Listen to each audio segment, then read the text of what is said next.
আসসালামু আলাইকুম। আমার আজকের পর্বে তোমাদের সবাইকে স্বাগতম। আজকে আমি তোমাদের ফ্লাইং ফিশ রেসিপি করে দেখাবো। তবে কথা না বাড়িয়ে চলো আমরা মূল রেসিপিতে চলে যাই। এখানে আমি একটা ফ্লাইং ফিশ নিয়েছি, এটা কেচির সাহায্যে ছোট টুকরো করে কেটে নিব। দেখতেই পাচ্ছ। এখন আমি একটা প্যানে পর্যাপ্ত পরিমাণ পেঁয়াজ আর রসুন কুচি দিয়ে এটাকে একটু গোল্ডেন ব্রাউন কালার করে ভেজে নিব। দেখতেই পাচ্ছ, খুব সহজভাবে আমি তোমাদের দেখানোর চেষ্টা করতেছি।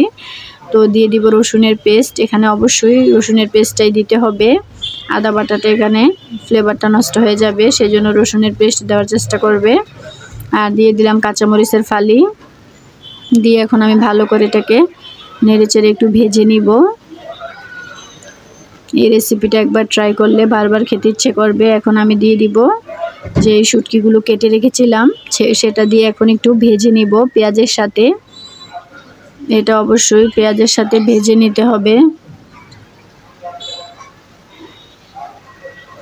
দেখতেই পাচ্ছ আমি কিছুক্ষণ সময় নিয়ে এটাকে ভেজে নিয়েছি। এখন আমি দিয়ে দিব পানি, সামান্য একটু পানি অ্যাড করে গুঁড়া মশলা ইউজ করব। দিয়ে দিলাম লবণ, স্বাদ মতো হলুদ গুঁড়ো আর মরিচের গুঁড়া খুবই সামান্য, যেহেতু আমি এখানে কাঁচামরিচ ইউজ করেছি। দিয়ে এখন আমি নেড়েচেড়ে এটাকে ভালো করে মিশিয়ে নিব।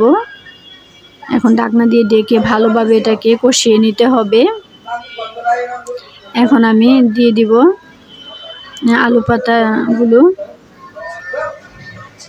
আলু পাতা দিয়ে, এগুলো আমার গাছের পাতা, তবে এই শুটকিতে আলু পাতা ইউজ করলে খেতে অনেক মজার হয়।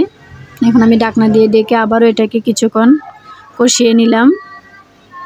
ব্যাস রেডি হয়ে গেল আমার শুটকি বোনা। এরকম মজার মজার রেসিপি পেতে আমার চ্যানেলের সাথেই থাকবে।